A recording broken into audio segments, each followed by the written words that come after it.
to introduce our board and guests. We have Todd Lawrence on far left, and Marty Nadler to my immediate left, Bruce Madison to my right, and Andrew McKeever, and I'm Dixie Zenz, the chair. We are going to have representatives Kathleen James and Rob Hunter, we believe. They're not here yet, but they are supposed to join us, and we also have the Arlington Fire Department here to discuss some issues and requests a little bit later. So next order of business is to approve the minutes from January 6th, as we did not approve them at our last meeting, and then we will approve the minutes of the 21st after that. So do I have a motion to accept the minutes of January 6th? I'll move that. Have a second? Second. All right, any changes, adjustments to the January 6th minutes? All in favor of accepting them as written, please say aye. Aye. Opposed? Okay. Now we move into January 21st, the special meeting that we had a week ago. Do I have a motion to accept those minutes? So moved. A second? I'll second. All right. Any changes, additions, corrections on the January 21st minutes? All in favor of accepting them as written, please say aye. Aye. All right, thank you. Public comment. We have public comment. Okay. Hi. Hi. We just wanted to update you, or just go over with you real quick Do you want to about. state your name for Oh, yeah, Colleen everybody? York, and Sunderland Safe Road Committee. So we're waiting for Mark to give us an estimate, but our plan was, we didn't get it in time for the warning. So our plan is just to go to town meeting and say, yay or nay, do you want us to pursue looking for a grant? Who knows if there'll be grants, but it'll be a 50-50 if there is a grant, a small scale, and find out from the residents, based on the estimate from Mark, do they want us to pursue a grant to extend the bike lane, the pedestrian bike lane, a half a mile. That's all. Another half mile? Well, we're looking, Mark was going to give us an estimate from where it's ended here, about Bacon Hollow, to the school. Or Mark had also suggested from the bridge to Labor Road, because that's an uphill for people who are biking. If you've never biked that, it's a nasty uphill. So that's where we're at. So we just wanted to make sure that you guys were okay with going to town meeting with a potential number, if we get it in time, and ask for a yay or a nay. And if it's a yay, do they want to do, which half mile do they want to do? And if it's a no, it's a no, right? So that's where we're at. Any questions? That sounds reasonable to me.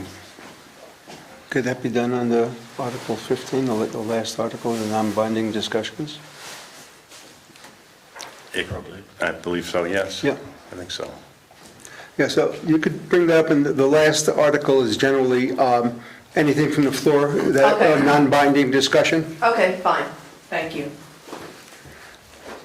And we do now have Kathleen James and Rob Hunter here. Hi. Thank you for joining us. Sorry we're late. That's all right, not a problem. We just started. Great. In fact, if you What do you caught guys your want? breath, you're up next. Great. Do you want us to, what do you want us to do? Up front, if you wouldn't mind, we have Here's Zoom another- here, here's and we another have... chair. Great. Okay. We can sit here, it's okay. You spitball for all of me. I know, spitballs. Welcome. Great, yeah, thank you for having us. Great, So I think that you guys wanted just a bit of an update from the first 3 weeks of the session, which Yes. we can do. And then if you guys have questions about things that we need to take back to the State House or we need to look into further, we'll take notes and get back to you guys. Great. So, great. So I guess I can kick off. I'm Kathleen James, and just heading into my 4th term as one of the 2 state reps for our Bennington 4 district. And the first 3 weeks of the session have been, we're off to a really fast start. And we received our committee assignments, so, Rob will introduce himself, but I was named chair of a brand new committee. It's the House Energy and Digital Infrastructure Committee. And for folks who follow the legislature, we had a committee for some number of years called House Energy and Technology, and then it went away for a biennium, and now it's back, and it's been renamed Energy and Digital Infrastructure. So I'm the chair of that, and we're going to be doing energy policy, broadband, telecommunications, utilities, and then digital infrastructure, which primarily is going to be focusing on state IT systems. So we'll be taking a look at how the state is doing with its IT systems and keeping those safe and secure and efficient and upgraded. And then cybersecurity is going to fall under our purview as well, but I think mostly related to state IT. Some of the other bills that have more to do with consumer protection, like data privacy, those will remain in the House Commerce Committee.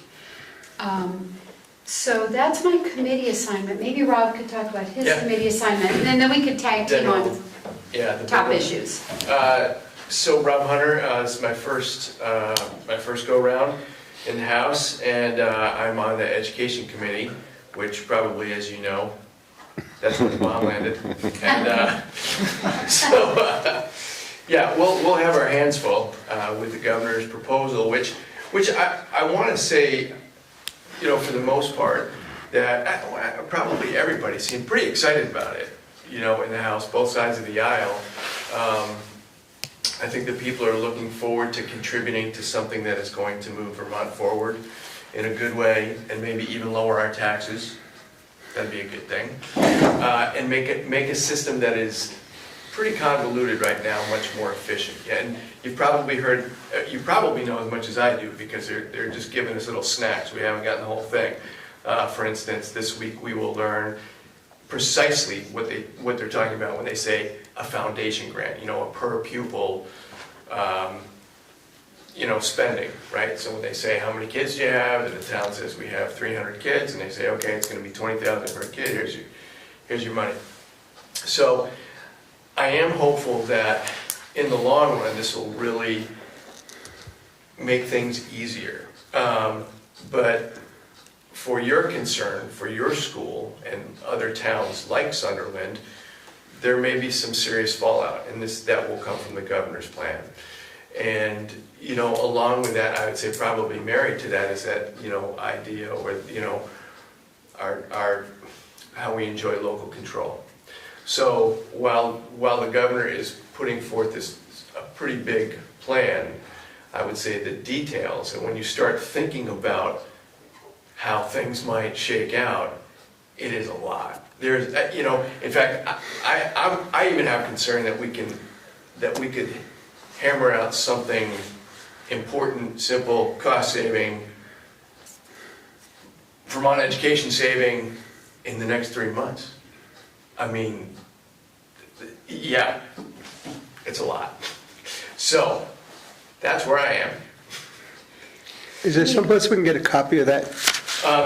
If you got, tomorrow morning, yes. There is. Not up to this. So there are a couple places you can find it this evening. If you Google, I can give them mine. I don't care. yeah, if you Google, Thank you. Governor Scott And this is- 2025 education proposal, you'll find it's actually not posted. Yeah, it's in VT Digger, yeah. It's not posted on the Agency of Education website. I did load it into our newsletter that's going out at 8 o'clock tomorrow morning. Right. So if you guys are on our email list, I have in our newsletter going out tomorrow, a video of Secretary Saunders' presentation, the slide deck that she presented at the presentation, the full proposal, a 17-page policy briefing, and like a 2-page design. And I think what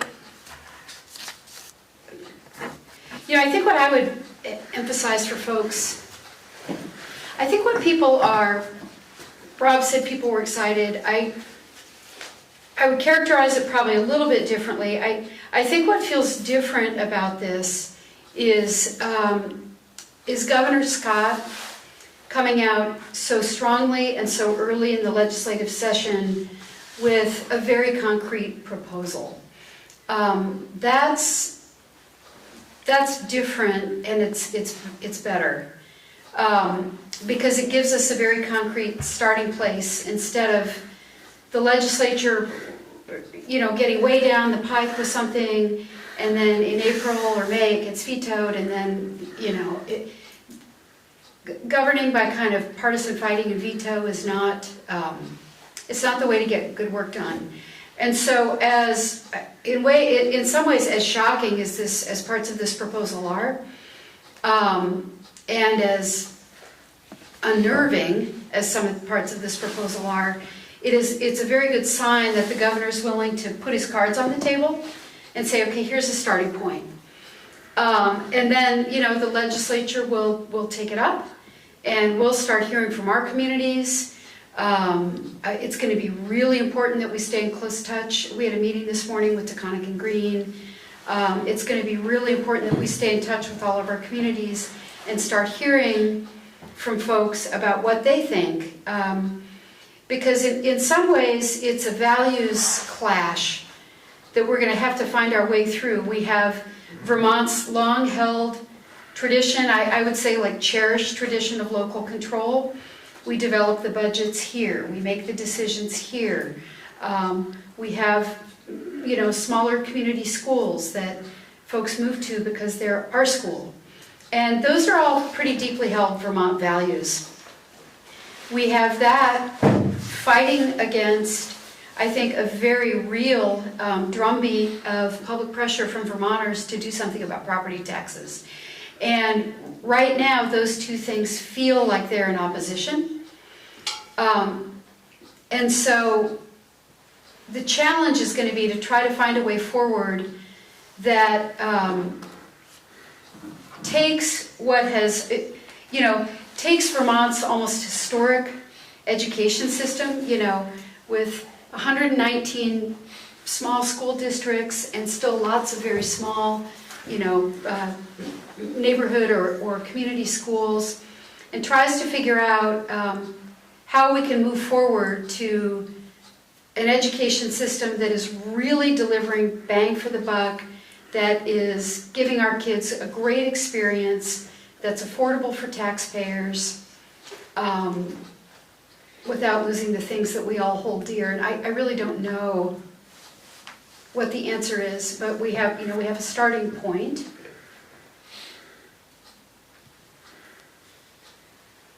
Yeah, Challenging for sure. It's really hard. Yeah. It will be consuming. It's really hard, and How does like BBA and Thetford and St. John's Academy, how does that kind of? the governor's plan doesn't say anything about town tuition. It's silent on the tuition program and on choice. So if you look at the map, the proposed map takes our 119 districts down to 5. Yep. And if you look at those 5 regional districts, every single one of those districts includes a mix of governance models, and there are choice towns and tuitioning towns in every single one of those districts. However, I tell my friends in the legislature, if you want to get an eyeball on Vermont's education system, will you please come down and visit us? Because we have everything. Yeah. We have operating pre-K through 12. We have full choice. We have operating pre-K through 8. We have some of the, at this point, receiving, tax dollar receiving religious schools that have drawn so much fire. We have Grace Christian. We have it all. And I feel like, in some ways, I feel like we're the front line for how we're going to resolve these questions. The Northeast Kingdom too, but I feel like us more. So, and there is nothing in the governor's plan about how we're going to resolve that. So the legislature will have to, any bill we try to develop will have to figure out what we're going to do about communities that tuition.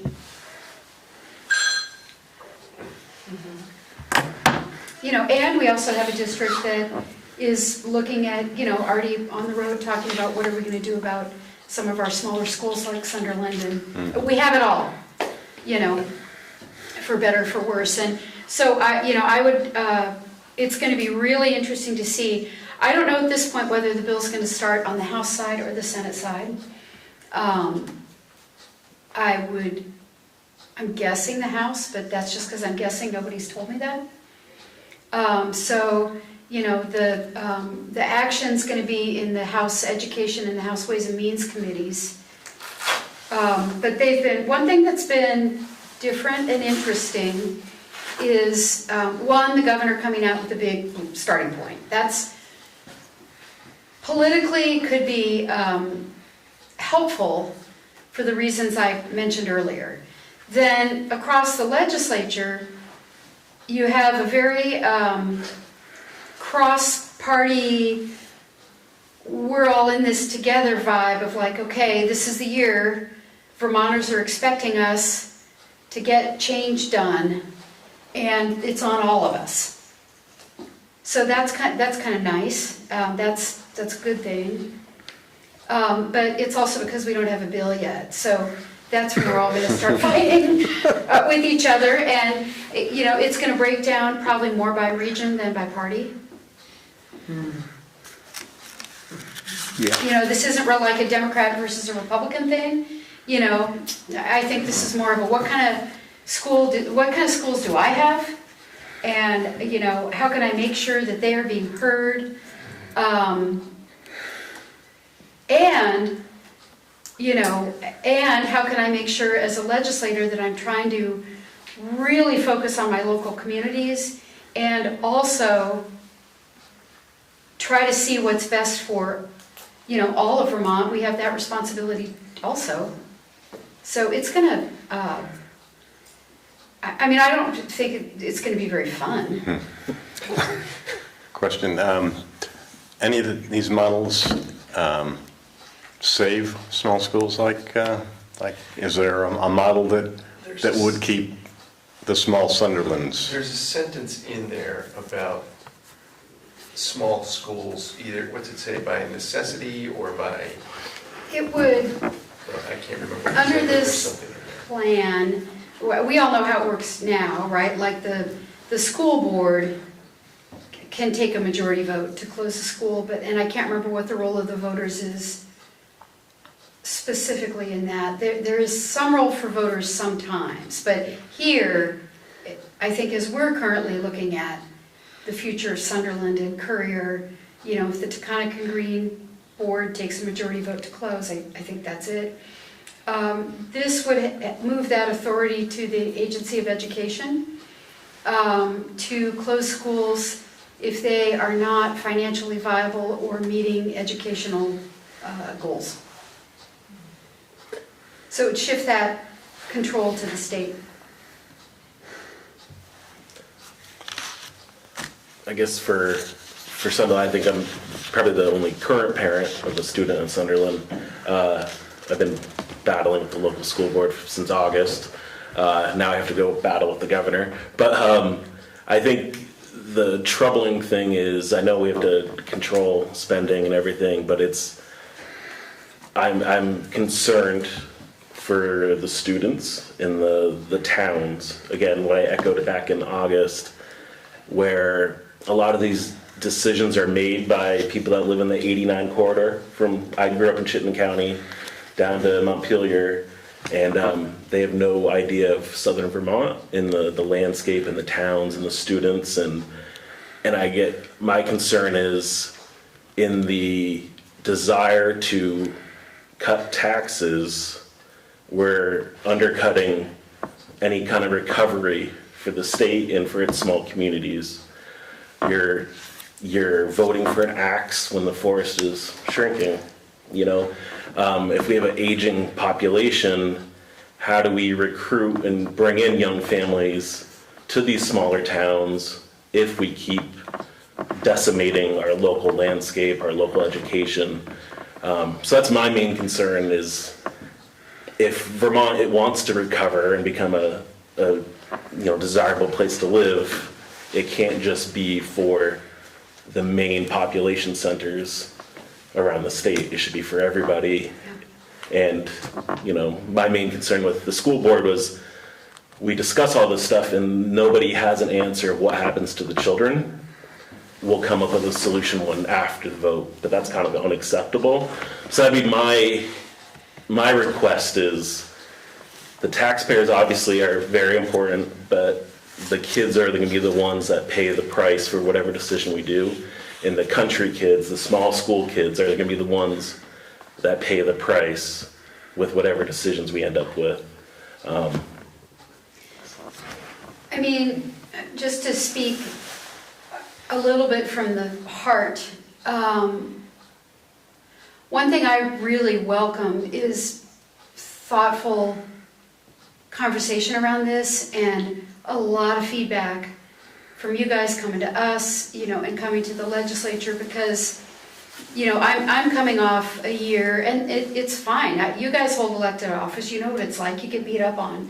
But I'm coming off a year where literally all I heard was property taxes, property taxes, property taxes, property taxes. You're raising my property taxes. Get a handle on property taxes. What are you doing about my property taxes? And everyone who told me that, I said,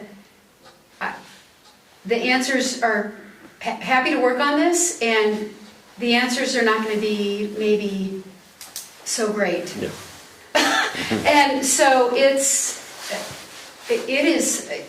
a tough one. If there was an easy way to bend the curve on education spending and on property taxes, believe me, it would already be done.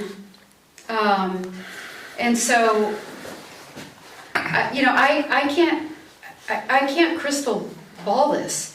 This whole thing could go up in flames and we don't get a bill passed. Because it's just too hard. And then in some ways we will have failed Vermont and failed Vermonters. Sorry, Marty. Or some other, I truly don't know what's going to happen. There was a letter, I think from February 2024, to the House Ways and Means Committee, and it came from the Vermont School Board Association and the superintendents at that agency, and it listed a bunch of different items. And like school closures, and I understand some of the things they're lower on the list, but they're easier to attain, maybe school closures. But one of the biggest things of the variability of our property taxes is also the healthcare benefits of the education union. Yeah. I think their contract's up in 2026, is there anything going on with renegotiating from, as it's been described as a platinum plan, various, premium payouts and stuff? Is there anything in discussion with that? So it's interesting because moving those negotiations away from local school boards to a statewide negotiating platform was supposed to help. It hasn't helped. It hasn't really made a difference. And for starters, because just the cost of healthcare keep increasing, and that's something that the legislature tries to chip away at every year, but so much of that is controlled at the federal level. I don't know whether, the next time that contract is up, they extended it for a year, I think so as to try to get a little distance between, this conversation and when they renegotiate, but it's my understanding, and we're getting on thin ice for me here, but that it's a form of negotiating, maybe there's somebody here who does contracts, it's last best offer or something, and the mediator, whoever, has to pick one final offer or the other final offer. And it sounds like that has been coming down on the side of the teachers union in recent years, and maybe with all of the pressure and scrutiny that's on all of us right now, maybe those negotiations will end up in a different way next time the contract is up. Yeah. I don't know. I know that when it was taken off the backs of our school boards and moved to the statewide level, that was supposed to be a big step in the right direction. I'm not sure that that's been a real game changer yet. Yeah. Having been a participant in Vermont's education system, on very small schools and schools that are a little bit larger, this is going to be like untying the Gordian knot. It's going to be really difficult. The one thing I do ask legislators from the southern part of the southern part of the state, is to recognize the power that Burlington and South Burlington and Winooski provides in these kinds of decisions. They have a so much larger student base, which reduces their per pupil cost, and they have a much larger commercial tax base, which helps them. You come to a place like Sunderland, it's all residential real estate, residential tax basically, and Burlington, and South Burlington have a huge amount of commercial property, that produces taxes but no kids.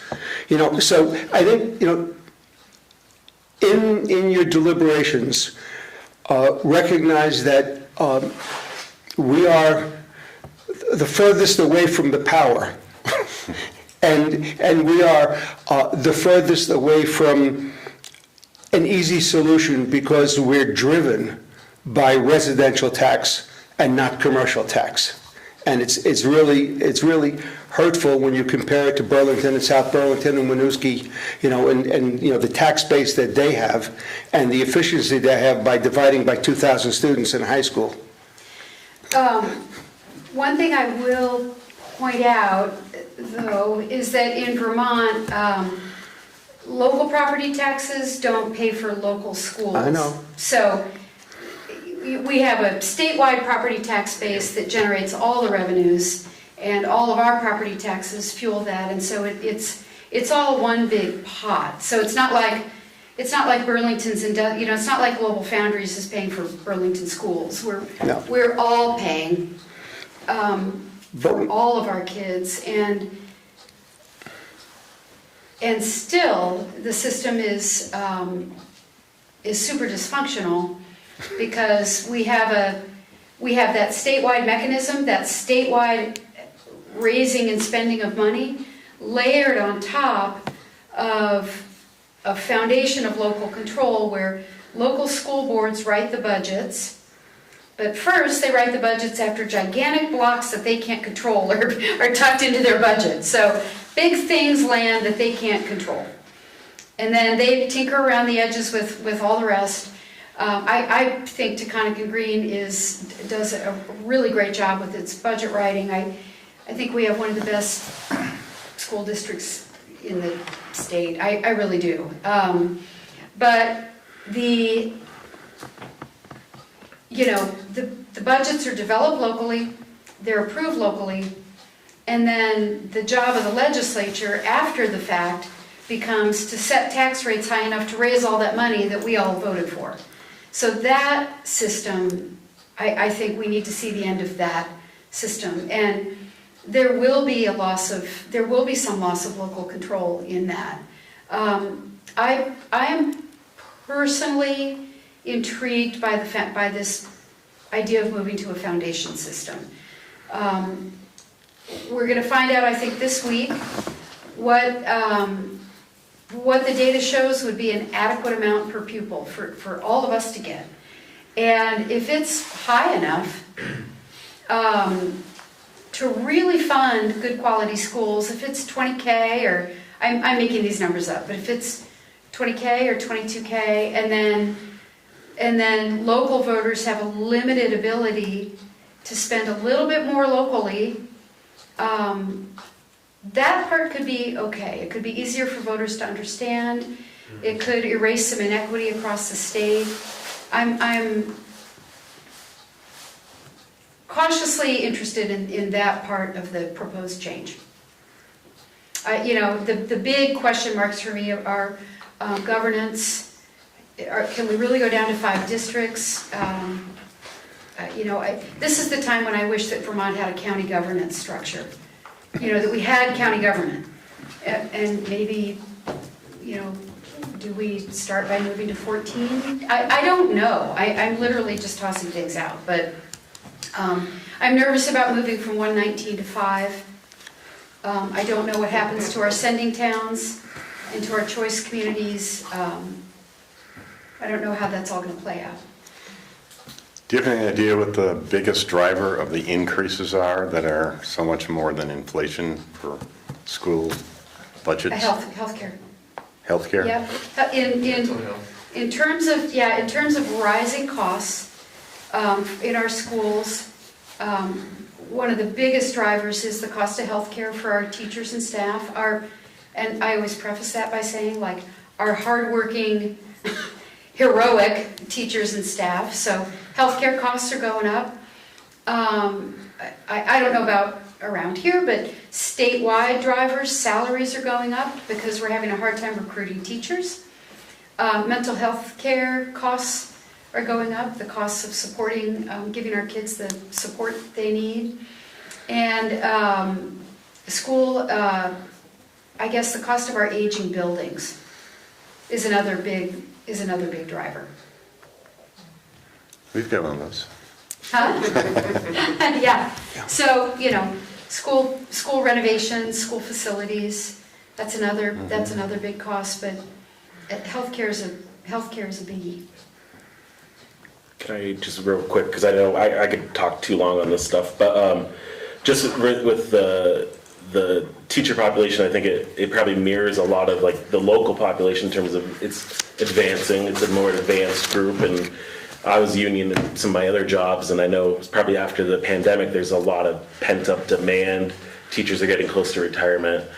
I don't know what the driving cost of why it's going up, if there's a couple super users or whatnot, but I just know from my union days, a lot of times if people are getting close to retirement, they're going to be trying to take as much healthcare use as they can while they still have it. So I don't know if that's one of the driving forces with an advancing teacher population. And then I guess for my final thing is, if we do move forward with closures, stuff like that, there's currently a transfer and merger document with Taconic and Green in the town, and it spells out what happens if the school closes. If the Agency of Education, though, closes it, what does that mean for the town? So that's a question I have, is what does it look like for the town if the Agency of Education is the one that pushes the closure and it's not the school board?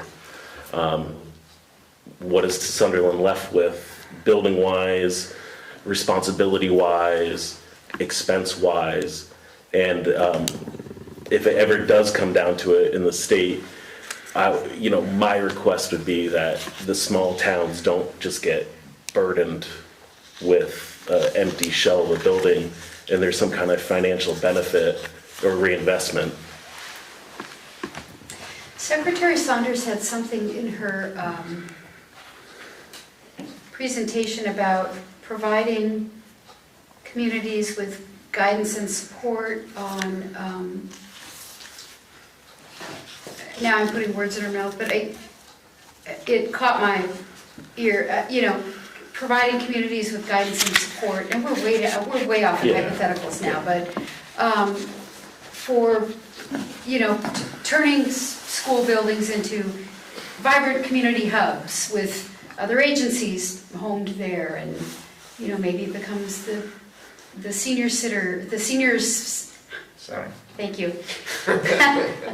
A senior center and a literacy, I don't know. Yeah. But she had a couple sentences about that, because I'm sure, everybody knows that the fear, is that a community like Sunderland, where the school is the hub and it's the heartbeat of the community, and then it's this empty shell, and that's a sad, that's not a happy thought. It's somewhere in this plan, this pie in the sky kind of plan, is there any discussion at all about helping teachers to reach retirement by doing things like increasing the amount of sick days you can accumulate, and then, paying teachers to, so it becomes realistic for them to, accumulate sick days, and then when they retire and they get paid for those sick days, what happens is that you divest yourself of these expensive teachers, and you create openings for smaller teachers, for younger teachers with smaller salaries. But what you also do is, when teachers have their sick days capped at like 100, once you reach 100, you then use all your sick days every year, because I resent that. You don't, well, I won't say you, I won't say it, but several. 28 years working in a school, and I never use my sick time, and I'm really sitting here having I some would tell you- issues with the way you're projecting to teachers and the union, so Well, I have been a union just be proponent for years, careful. but I would tell Get my you, ire up. having worked in 10 Vermont schools, that it is common, if the sick days are capped, that they end up My getting. sick days were capped, Yeah, and that- they're in New Jersey. Yeah, for many The problem teachers. here is you don't, you start taking away healthcare, you start taking away benefits, you're not gonna have any young teachers coming in. I don't think Vermont anybody's, to and try I don't and think get a anybody's job. talking about that. I'm talking about an incentive for teachers, older teachers, to be able to retire and fill those vacancies, with teachers who are young and cost less money. So I think that, and correct me if I'm wrong, hello, don't get mad at me. I'm I- mad at anybody for defending teachers and educational staff. And you want to, I'll sit down and talk about, what's going on in some of the schools, Yeah. and to say, go teach. Yeah. Go teach in a classroom of 26 kids and 11 don't speak English. Well, Go teach in a special ed class where, I used to wear boots on certain days because I knew I was going to get kicked. All right, so don't be taking away the value of staff. I certainly hope you don't think I was doing that. No, I You don't, need to but defend I'm teachers to me. listening And to, Rob's a like- retired teacher. Yeah. I think that teacher contracts are still negotiated at the district level. So that I'm district. 100% at the state level. I think they should, go Yeah, ahead and do and it. I at was the gonna state say, so no, this is a pretty high-level document. I often hear it suggested, gosh, should teacher contracts be negotiated at the state level? I don't have any thoughts on that. I haven't really looked into it. It's just something that comes up, is whether that would be some step we should take. And then, for a tiny spot of good news, the legislature did work really hard, however many years ago, to pass a pensions bill and to reform our pension system. And our pension funded ratio is at the highest level it's been in 10 years now. Like we are making progress on closing that gap in our pension fund, which is great news. So there's a spot of good news for you. But attracting, everything's really tied to housing as well, right? We're having trouble getting people in here, and I think the Governor Scott said something that's stressed like, no, not more taxes, more taxpayers. Well, we are down thousands of units, right? Thousands of units. And there are many examples of teachers who say, well, I'd love to take your offer, but I can't find a place to live. Right.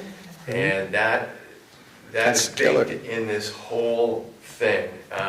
Testimony twice this week, I heard that whole idea, about housing is tied to this as well, and it surely is. And in fact, also in testimony this week, we have, and Randy mentioned it this morning, and the number of provisional and emergency licenses they've given in the state this year is, I think, nearly unprecedented, because we can't get teachers. And that's nationwide. Yeah, no doubt. That's not Yeah. just Vermont, that's nationwide. Yeah. Because I have nieces that are principals and So there's a lot. can't find teachers. It'd be really cool if we could do something good. It would be. Yeah. It would be. It's hard though, for sure. Yeah. There's a lot. There's so much, and I feel like it's taken a long time to get us to this point. Yeah. I have one quick question for Kathleen. On your energy and digital committee, Yeah, do you do weatherization too? Do you cover that? Weatherization, you didn't mention that. yes, yep. I mean, yes. So, I guess just in the sense that, right now, a lot of weatherization money, it just kind of flows through the House Appropriations Committee.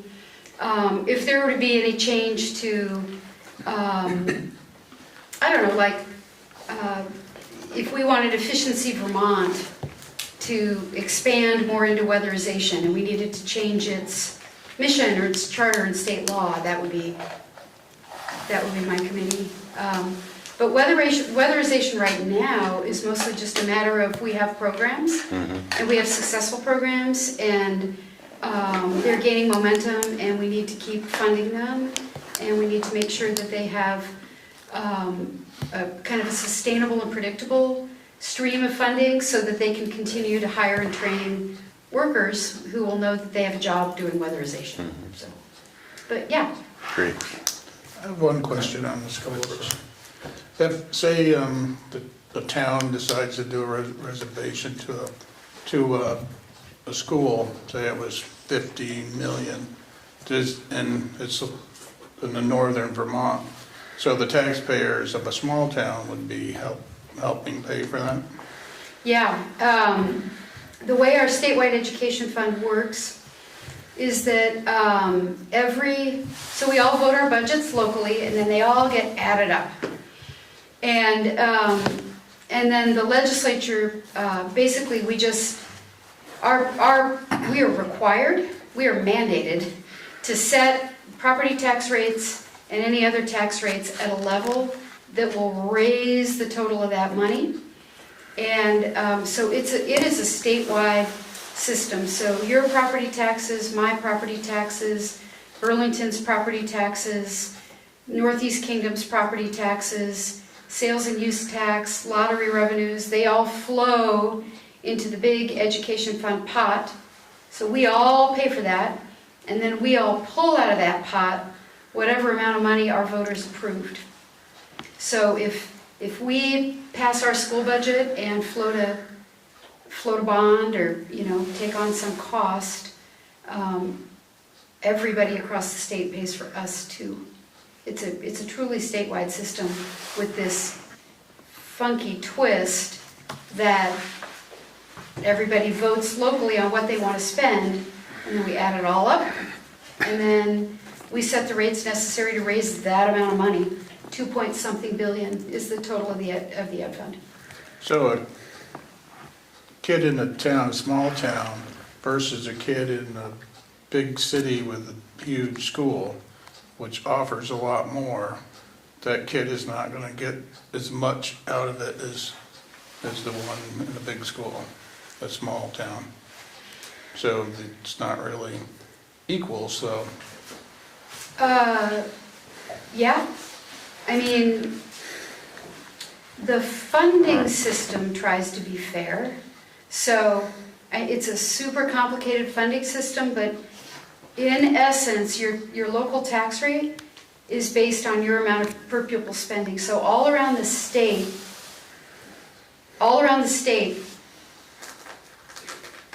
your tax rate is, if you spend $20,000 per pupil in Burlington or Manchester or whatever, your base tax rate is the same. That's where it tries to be fair.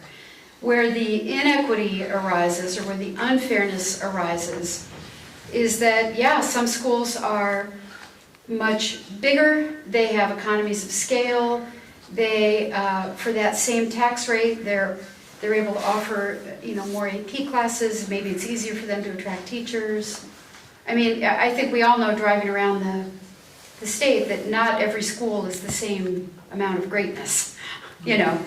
You go to some small schools and they have fewer classes and fewer teachers and fewer offerings and fewer sports, and you go to a big high school somewhere else and maybe they have a lot more. Yeah, I'm not so sure if that's fair for the children of Vermont, if that's the big cities and they're doing the taxes that way for people, I don't know. Yeah, there's been a lot of focus on trying to make sure that the tax rates are fair. And I think the conversation now, it always has been, but we need to make sure that whatever we wind up doing here, that not only is the money part fair, but that kids everywhere, no matter where they live, are getting a really, really good education and all the same opportunities, and that teachers are supported in the same way, and so that you don't have those differences that you're talking about. That would be the shining city on the hill goal. Yeah, but even with foundation grants, if the foundation grant is a per pupil dollar amount that's equal throughout the state, then the economies of scale will create an enormous inequity, because you can get, like, Burlington High School has one principal and maybe 3 assistants for 2,100 students, and we have a school with one principal for 50 students. And so the cost of that principal, that administrative thing divided by 50 is much greater than the cost of 4 administrators divided by 2,100. Well, I think that's why you see such a focus in the plan on school governance consolidation. Yeah, of course, but If this comes to be, the jobs on the chopping block are going to be, you're talking about combining a lot of districts and a lot of supervisory unions into a lot fewer administrative units. I would assume that the jobs being shed would be up at that level. oh, absolutely. Far more. In fact, one thing we talked today at the Taconic and Green meeting about was, if our region goes through this seismic shift and we're doing combining, Taconic and Green anyway would not be looking at riffing teachers. Randy was like, it's me who should be worried, but I'm we need to do what we need to do. Can I ask a quick question before? Not to change the subject too radically, but I wondered about the other big issue that seemed to be in play at the start of the session, which is around the clean heat standard. Yeah. It concerns me, quite frankly, that there seems to be a lot of backpedaling around how the credit market that was designed, or that the PUC, the Public Utility Commission, examined and came back with a report recently, said that it was kind of too complicated and too unworkable, and perhaps, even though the cost factors weren't anywhere as large as were initially forecast. I guess I just find myself wondering if the clean heat standard is not going to wind up being an approach that's going to prove workable or politically acceptable. We still have these climate goals the state is obligated to reach by 2030. And I'm just curious to know if there's been any discussion in the legislature among your colleagues about, well, what's Plan B? Yeah. How do we get there? So that is my committee. I'm gonna question the word backpedaling, because I have said from the beginning, ad nauseum, that, that the clean heat standard is an interesting idea. It's got some merit. We're gonna see what the PUC has to say, and then we will decide. So exactly what we said was gonna happen happened, which was that the PUC issued its report, and now we can decide what the next steps are. So, and I'm glad you mentioned, Andrew, this is a great opportunity to repeat something that, I think is probably frustrating for all of us who hold elected office, no matter whether you're in the State House or on a select board or on a school board, which is that, once misinformation gets put in the furnace, you can just stand back and watch everything blow up. And so, the amount of emails that I got from people who believed that the clean heat standard was going to raise the price of fuel by $4 a gallon, that was happening now, and that was happening automatically, I could build the Great Wall of China with all of those emails printed out. And none of that was accurate. So the price report did come back. The clean heat standard, as the legislature was sort of envisioning it, would impact the price of heating fuel by about 8 cents a gallon in the first year, rising to maybe 58 cents a gallon in year 10. That money raised would be used to help Vermonters weatherize their homes and install heat pumps at deeply, deeply discounted rates. That's the idea.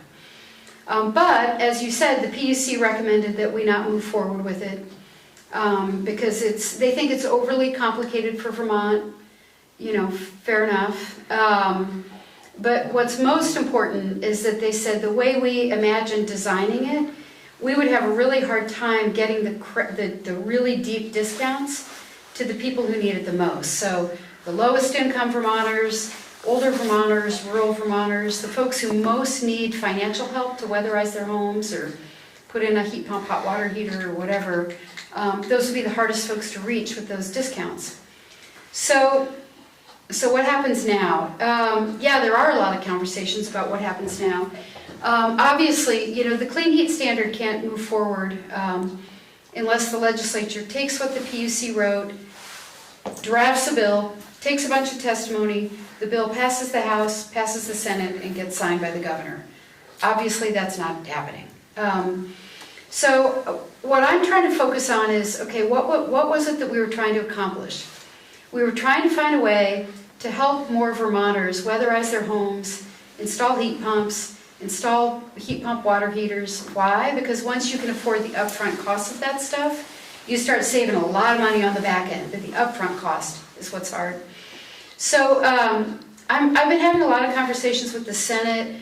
I've been meeting a lot with members of the Scott administration to try to, now that the campaign's over and we can all just put aside the $4 a gallon rhetoric, to say like, okay, here are the shared values, here's what we were trying to get done, you probably agree with those goals, what can we do in the next 2 years to make sure we're really moving forward on weatherization, make sure we're moving forward on, switching Vermonters to EVs if they want to switch, so that as a state, we're trying to make progress on our climate goals. And we do have that looming 2030 deadline. My thought on the 2030 deadline is I would really like to see a detailed plan from A&R and from the Scott administration. The reason I said this is so great, this plan from Governor Scott, it's like, okay, we're coming to the table and boom, here are our ideas. I would really like to see something like that from Governor Scott and the Agency of Natural Resources with, here's how we're going to pay for it, here are the milestones we're going to hit, and I think I'd feel a lot more interested in talking about that 2030 deadline if I saw, well then, if you don't think you can meet the 2030 deadline, then what can you get done by 2032? What can you get done by 2033? And how are you gonna pay for it? And are you actually gonna do it? Has the work started? So I don't feel like we need to have that conversation right now. You know, we could lift that deadline in 2028 if there's a plan in place and we're really making progress and we need a couple more years. But without a plan, I don't think Vermont needs to move backwards on our climate goals in the name of affordability. I think we can do both. Yeah. Well, I just would hope that, I mean, affordability obviously is important. I care about affordability, everybody else does too. But I think the climate goal piece is an important one, and I just hope that, you know, something happens, I guess. Yeah, and bills to repeal every significant piece of climate progress that we've made in the last 4 or 5 years, bills to repeal those have are all sitting in my committee. And I just don't think we need to do that. I don't think we need to go backwards. But I think we're going to have to be really thoughtful about how we find a way forward. Okay. Thank you. Any other questions? We really appreciate you here, and thank you for the... Oh, you know, it's hard. This is hard stuff. You know, you guys do hard work. It's all hard. So thank you for having us. Thank Yeah. Thank you. Have a good night. Yeah, you too. You don't want to stay for dessert? I'm just waiting for If you. you made it right. All right. That was very informative. Thank you. Arlington Fire Department, would you like to, where would you like to start? Who would like to I guess start? I could start, so, Brian Hawley, Arlington Fire Chief. Just wanted to come up, introduce myself. It's been a long time since we've been up to a meeting in the outlying towns that we cover. So wanted to come up, introduce myself. I can leave my number with you guys. If there's, same thing I ask Arlington, is if there's anything on the agenda, any questions you have, I'm willing to come to the meetings, try to answer what I can as far as a fire chief, and all that. The other topics were, I know past Chief King had started, we were looking at some dry hydrants to be placed in the town of Sunderland. So we're kind of looking to see where we're at on them. We're looking at a couple swing down hydrants on the bridge by the dump and one at Hill Farm. So in the transition, they're just trying to check back in on them and see where we're at on that. Do we have a proposal, So I thought- estimate and costs and stuff like We that? we do have a proposal on the swing downs. Yes, I thought that was handed in Yeah, prior I do have Yeah, that. I thought I remember, Yep. with past Chief King. but I And didn't, that all goes through Troy Dare. So usually the town is, so it's a grant to the town. And I can get you in touch. A lot of that stuff happens in the spring. I know Mike had worked with Troy, had come out. Since he had mentioned it, we are in the process of going, so there is one close by in Proctorsville that we're gonna be going out when the weather breaks, when it's not below zero. We're gonna go out and test the swing down dry hydrant. So a benefit of a swing down dry hydrant is anything that, we're finding anything in the water, like in the rivers around here, with all the flooding and stuff, any of the dry hydrants, they sit up and we can't use them. Okay, so now you gotta go out, we gotta do some work, you gotta find, usually either the road crew in Troy or whoever have to go out and dig around them. Where the swing downs sit up on the railing, and then as we need them, we swing them down into the water, so that it's less maintenance as far as trying to keep them open with all the flooding that we've had. So, those are a couple things that we're looking at to help benefit the area around here. We have used Hill Farm quite a bit for fires. The dump area, we haven't been up that way that much, but it was just a point where the river's there, of course, but it'd be a lot easier if there was something there that we could attach to, that we know would work. Now, the last figure we had was about $3,000 on this side, and the rest of it would be 75% covered by grant. Is that figure still appropriate? So I haven't contacted Troy because I didn't know where it was at, so I can confirm all them. I know he's gonna be down this way, because Sandgate contacted me, he's gonna be down this way, I think in April.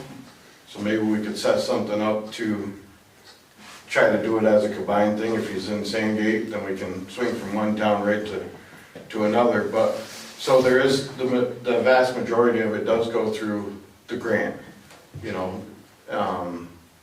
But as far as the numbers, because I didn't know where we were at, you know, I'm coming into this and with starting the new year, that's why I wanted to get up here and see where we were at, if it's still an interest of the town, or just get a feeling of what your guys' interest is in it. So instead of the drop downs, the dry hydrants, how do they work? There's a tank, is that what I understand? And No, so a dry hydrant's something totally different than tanks, and so I think you got that after, our fire that we had in the town of Sandgate, our next drill, we were looking at with the droughts we had last year. And so we looked at one of your roads, Alden Road, right? And so for us to lay all the way out Alden Road is a long ways, a lot of hose. So we had talked about tank shuttling in, and then that's when it was brought up, about tanks. So prior to the development of Alden Road, or after the development of Alden Road, we started trying to come in to the towns as the fire department and get you to put in your Act 250 permits for tanks to be installed. So any big development, we ask for a tank to be installed. 3,000, a 6,000, a 10,000, whatever the size of the development is. And all that gives us is, something to go in and hook to for the initial part of the fire, right? If it suffices for the whole fire, that's great, but it gives us something to start with. So going forward, if you guys so choose, would be, if you're looking at them Act 250 permits, that we ask that we have a tank installed somewheres in the development. So that there's water right there on site. So, all the roads a little late now, right? It's already done, it's getting well developed. We have plans to make it work for us. But going further, if you do have developments, we just ask that, you give us an opportunity to come up and try to get them to put a tank in. And most of the contractors around are very good about it. They understand what it does, and all of that. If you use the water from one of these tanks, does the We fire department replace refill, them? we refill them the first time, we check them, and we refill them if we use them. Same thing, so like if you have a swimming pool in your yard, there's times we've used them a lot. We come, we'll draft right out of your swimming pool, but we refill it. And the reason we fill it the first time, the reason we try to maintain it is because that's our lives on the line when we're there fighting the fire, right? So we want to make sure that it's working. So it's just a beneficial factor to us that we keep it up. And like I said, if we drain it out as soon as we can, it might not be the next day after the fire, but as soon as we can, it's going to get refilled by us at no cost to anybody.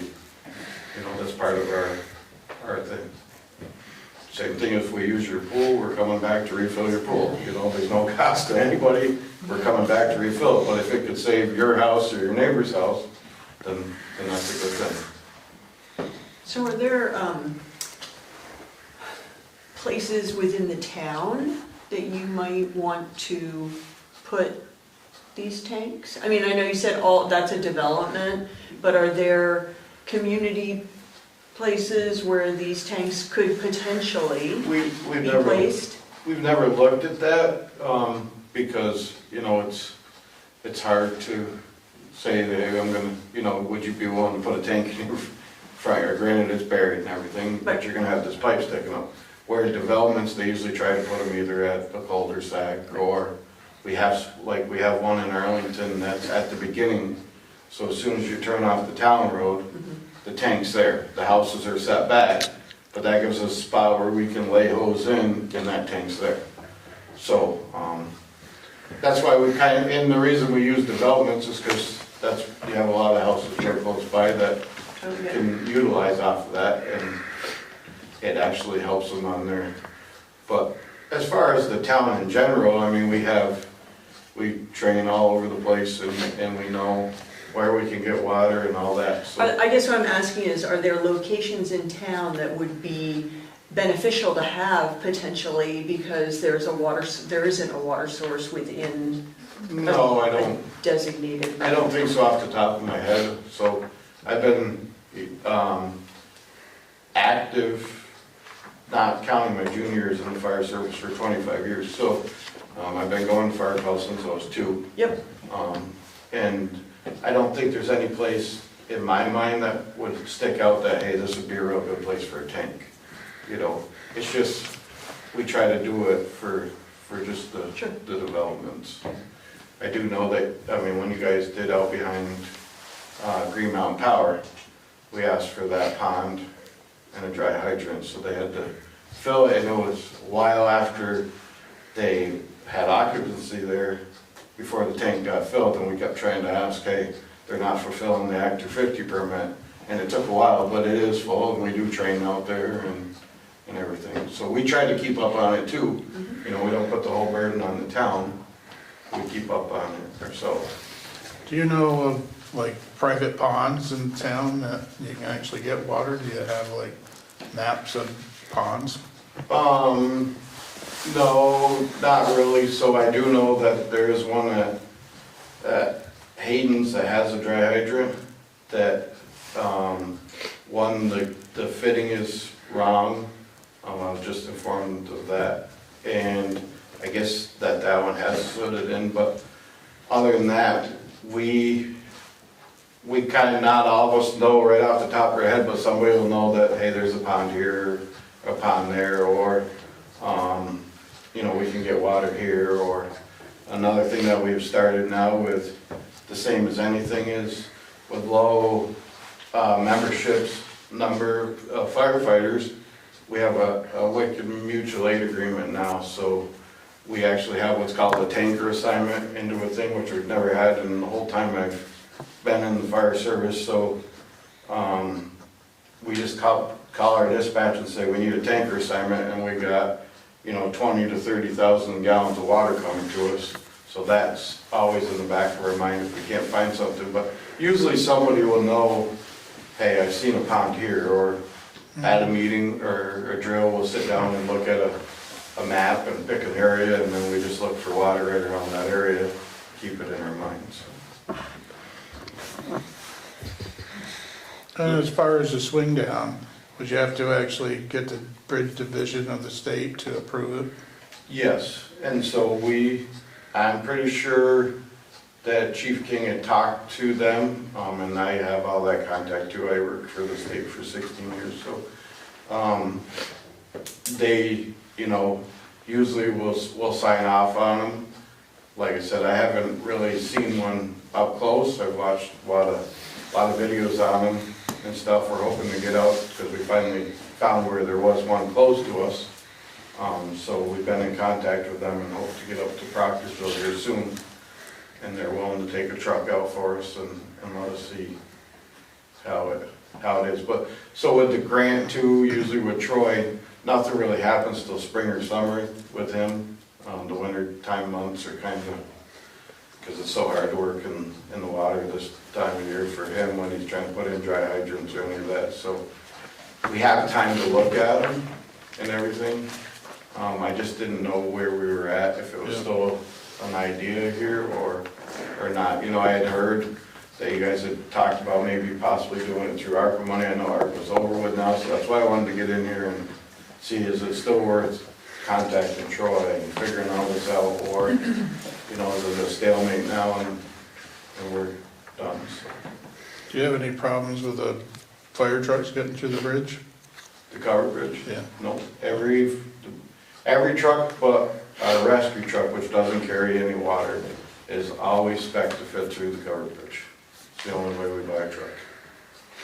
The problem we're having is by spec'ing them to get through the bridge, they're starting to not fit in our firehouse, because now, instead of being able to go taller and shorter, They go longer? we have to go longer because we have to stay lower. So our trucks, every time we buy one, get longer and longer because of all the new emissions and all that. They keep adding to us, so we keep getting longer and longer. But we always spec them to go through the covered bridge. Of course, as everybody knows, we have two of them, right? So we Yeah. have the Sunderland one, we have the one in West Arlington. So, I do the local EMD stuff for Sunderland, and actually kind of fitting, I got an email from Dara with BCRC about the community wildfire protection plan. I guess the last one was like 2013. So she was sending an email to the Arlington, Glastonbury, Sandgate, Shaftesbury, and Sunderland to see, and I was going to discuss tonight, it just kind of worked out timing-wise, if that's something that we'd be interested in trying to get them to do grant funding to update. Okay. so I just had a meeting with Dara, or Dara, not that long ago, because Arlington's working on their hazardous mitigation plan and all that. And so that was one of the things we talked about. I kept drifting off into the other towns, right? Because we cover 3 towns. And so we talked she'd ask something and I would talk about the fire we had on the Kelly stand or this and that. And that's probably part of how all this came in is, you know, that was one of my concerns out of the whole thing was forest fires, floodings. Okay. You know, so like floodings for you guys, when you get up Christmas Day's area, that, if you remember, we lost that during Irene, where it was flooded over through there and we couldn't get up. So it kind of split the towns we cover, it split us into sections. And so we talked a lot about that. Like I said, I kept drifting off into all the other towns because to me it's all one. We cover all 3 towns and everybody gets the same coverage no matter where you are. And so I couldn't just focus on one. I was stretched out all over the place. Yeah, and I think, I mean, I don't think we voted or anything, but I think there is a desire to improve the water source, you know, hookups for you guys. I don't want to speak for everyone, but, and then I was just looking at it in like their maps and stuff, and it showed like North Sunderland Hill Road. I think we talked about the bridge with the past chief, and then a couple locations on Kelly Stand. I don't know, last time I was up there, I didn't really look, but I don't know if water sourcing up on Kelly Stand, especially in terms of forest fires, that might be something to maybe add to water Yeah, so we swing did arms or actually, whatever. we went down low and drafted during the Kelly Stand fire. Okay. So we found spot Okay, there. so you guys got it, okay. Yeah, so like I said, most places, especially if there's a river running by, we're good, we can find a spot. Okay. Anywhere, you know, we'll put a truck in there and then, it's, you know, the dry hydrants just make it a lot easier, so if you are, let's say you're a 1 or a 2-person crew on that truck, that's where your dry hydrants come in. So, it's a lot easier to hook up one length of suction hose, which is what we use to draft with the dry hydrants. It's a lot easier to do that by yourself than trying to hook up 4 lengths to get to the river, or carry a pump down to the river. So, you know, as you guys said before, right, Sunderland is a housing community, no commercial buildings. Well, Arlington isn't much better, everybody works outside. So our daytimes, we're limited, so we have to think of all this stuff that we can do with limited resources. And that's where dry hydrants really play their part, is, you know, the 1 to 2-person operation, trying to hook up to draft to get water. And that's why, you know, our trucks get a little bit bigger as, you know, back in the day when I was a kid, they only carried 500 gallons. Well, we're carrying 15 to 2,500 gallons now because you don't have the manpower anymore. They don't work in the communities. They don't, you know, back when Hale Company was running, everybody worked in the community. You don't have that anymore. So we have to think outside the box and make it where we can survive. Any other questions? I, Yep, Rob? So, other than the 2 swing arms, are there any other places that you've identified regular dry hydrant would be good while we're talking? So Keegan had mentioned, so as you guys know, we had the fire on South Road. We have the pond up there on South Road Extension, you know. We could put one in there. Would it help us? Yes. Do we need it right now? If, you know, personally, I'd rather see the other ones. But if, you know, if we could set up some sort of a plan, and that's what we did in Sandgate. So Sandgate has, well, we have up there 10, 12. 12, but 2 of them don't work right now. Dry hydrants.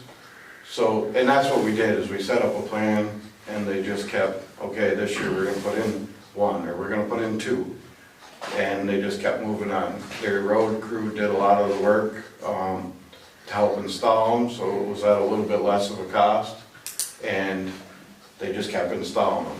Then we found out, like I said, with the floodings and all that, we're having problems with some, so now that's why Troy's coming down, and we're gonna go back through and see how we can change them or how we can make them better. But they did that, you know, that was their plan. So if the town, you know, as a board, if you want, we could try to set up a little plan, you know, maybe we do one this year, and then we could wait 2 years and do another one, or whatever, you know, just some sort of a plan, and everything makes it better, so. So, wearing my resident hat and new on the fire squad, so new, I didn't get a jacket yet. It's, when I heard that it's $3,000 for this, and having been on that Sandgate fire, and which was the first fire I was on, I have to say that as a resident, and in seeing how limited the water can be at some place in rural Vermont, it's not a big expenditure for a town to have peace of mind that if there's a fire that, you know, that could affect you or your neighbors, we're not talking about tens of thousands of dollars. We have ARPA money available. This Troy Dare that the chief mentioned is part of the rural Vermont fire protection. There are grant things. The first deadline is April 15th for the first round of grants for this next spring. I think that it's not a lot of money. If we're talking 2 or 3 locations, that's under $10,000 for the safety of our residents. I think it's something that, as a resident, I would like to see looked at and not wait for one a year. Do it all. It's so important. If you can see, the chief said, you know, what he was, as far as people working during the day, you know, sometimes there aren't enough volunteers during the day, and the water is so important that for $3,000 for a town, I think it's behooving to us to really consider this strongly. I mean, for us, depending on the day where everyone is, we're lucky if we have sick guys coming to the firehouse. You're usually, in that South Road fire, for instance, Brian rolled the truck out by himself. I rolled the next truck out by myself, and the next guy that came behind me rolled the truck out by himself, because it just was at that wrong time of day where we've got 3 guys that work at the school, 2 of them drive school bus, so there you're already down 2 guys, and 1 guy was in the middle of running the stop sign down for the kids across the crosswalk, so he was a few minutes late, so it's one of the things where it just helps as much as it can. FYI, now wearing my planning commission hat, we're looking at the paperwork from Alden Road to see if because this was done so long ago before anybody, there's no institutional history of board members now. We're going to look to see if in fact, contingent upon the putting in the road, there was water discussed. I mean, we don't know. The zoning administrator's away. He's going to look at that when he gets back in 2 weeks. Okay, great. So, and then with all future developments in this town, water is required. Water for fire is required for all, and you don't have to go through an Act 250. If somebody, even a small development, if somebody's proposing a small development or a few houses on a road, a new road, it's required. It's in our bylaws. Excellent. So is there a spot on Alden Road for a dry hydrant? We don't, let me tell you. As far as, There's not anything there. That would have had to have been your tank. So the water supply for there would be at the bottom of the hill at the Borough Road. So that's where we would get water for Alden Road. So, That's a which we had long way. a fire up there. yeah, We pumped up through. The Stark residents burnt quite a few years back now, but we did pump from there up through, which is close to Alden Road, There's a river right down over the bank there, but It's a long. can't get to it. It's There's not a easy to house get there. that's- it's a little ways there. Depends where the fire is, Right way up next, at the top. right next to the power lines, there's an old road that goes right down to it. On Alden. Some of the developments, not knowing, I know Alden Road a little because I've been in and out of there with the new construction that's going on, but, some of the developments, you don't know when they're expanding, and so we don't know to come back in and re-look, You go out through Alden Road now, and it's totally different than what it was before. There's more houses going in and out through there than, which is good, right? That's one thing you guys just talked about is the low housing, but sometimes we don't know that, hey, these places have finally expanded. They were just lots that have been sitting for a long time for sale, and now all of a sudden they're booming and we're getting a lot more houses to cover, so.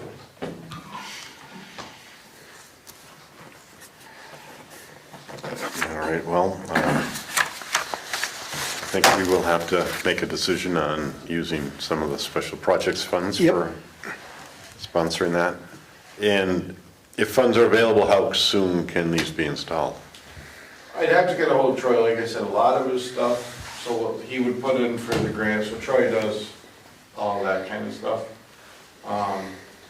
He's kind of the engineer behind the whole thing. The swing downs are pretty much engineered besides, the length that you need to drop and all that, but, I'd have to get a hold of Troy and just see, where we meet to get him in, But I'm sure he'd come down for a meeting. It doesn't have to be me that contacts Troy. I know like Sandgate runs on their own.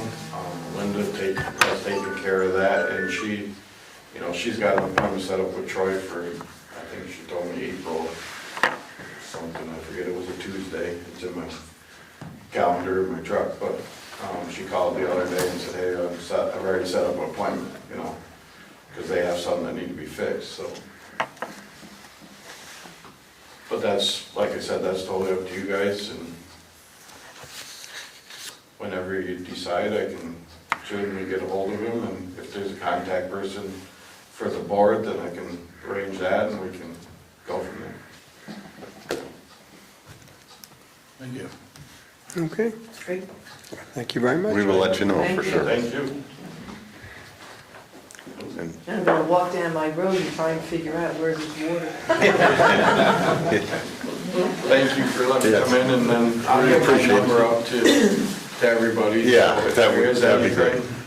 anything, just give me a call, and like I said, I'll be willing, any meeting, come up and try to answer what I can as a fire chief, of course, but, so, thank you. Thank you. for your service. Thanks, Keegan. Do you have any planning commission questions for me? Oh,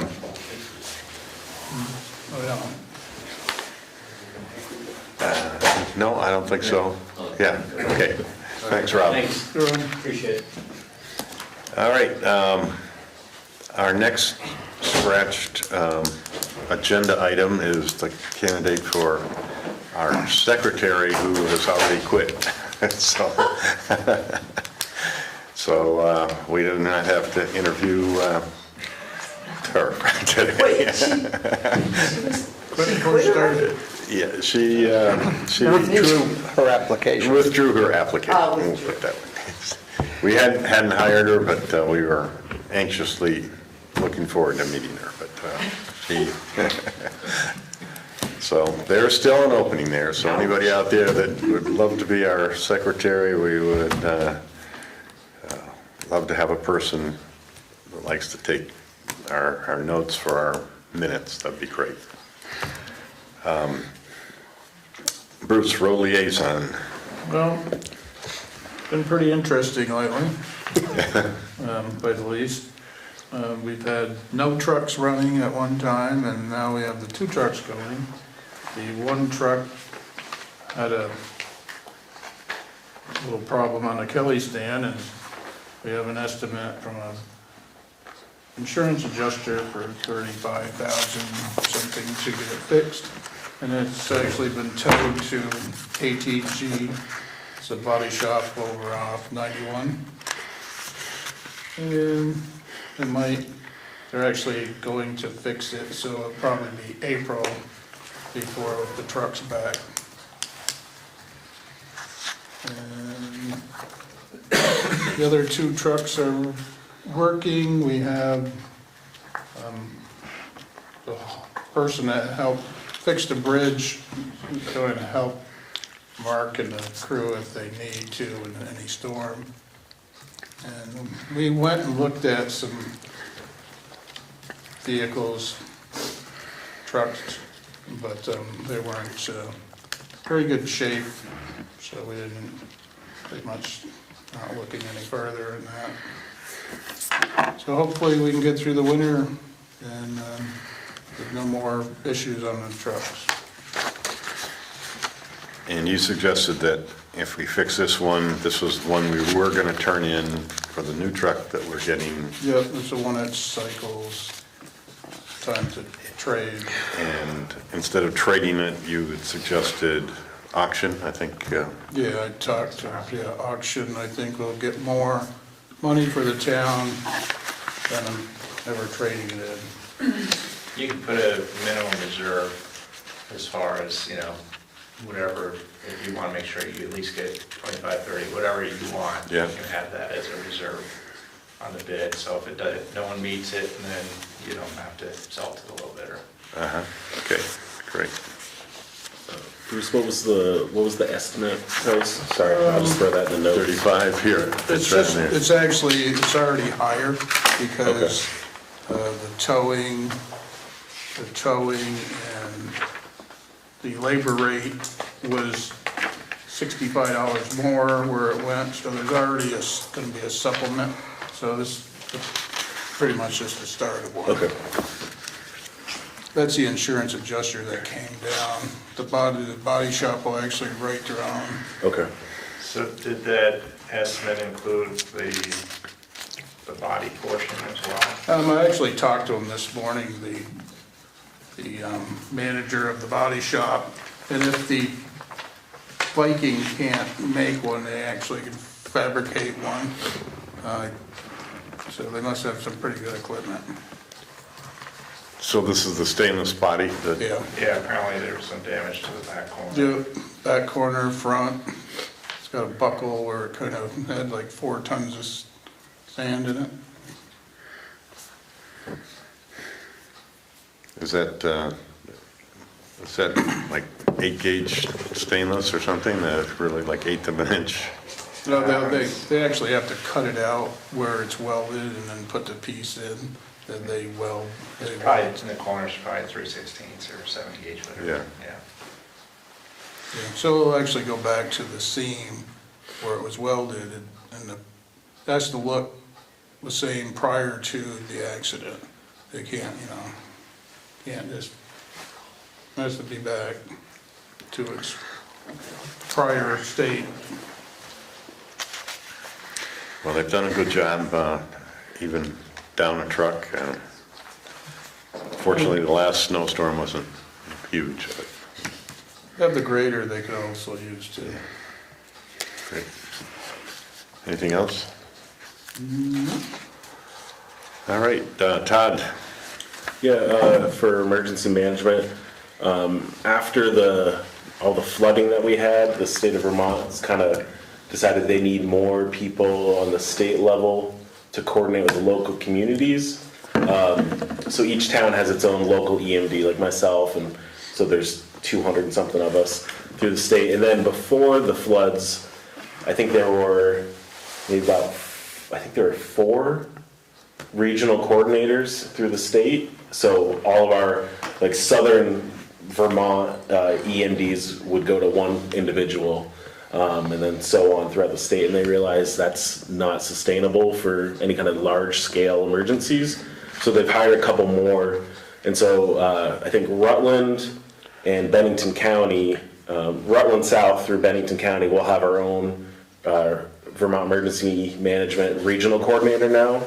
So hopefully there's a little bit more interaction, FaceTime, and for them, hopefully a little more assistance with like the workload and stuff. They don't have to cover as much. So we had a new individual in December. His name's William Jones. I think he's a former fire captain up in Pulteney, and so now he'll be covering Rutland down to us. I met him last week or 2 ago at the BCRC meeting. So we'll be going through, we're gonna try to set up an appointment or a meeting and go through like our emergency management documents, our local emergency management plans. The plans are, the state has changed the formatting. So there's a little bit of work that him and I will go through and try to get on same page as all the other towns. And then, what was it? I mentioned BCRC, Dara, my contact at BCRC that handles emergency management. In 2013, they produced a community wildfire protection plan for the towns of Arlington, Glastonbury, Sandgate, Shaftesbury, and us.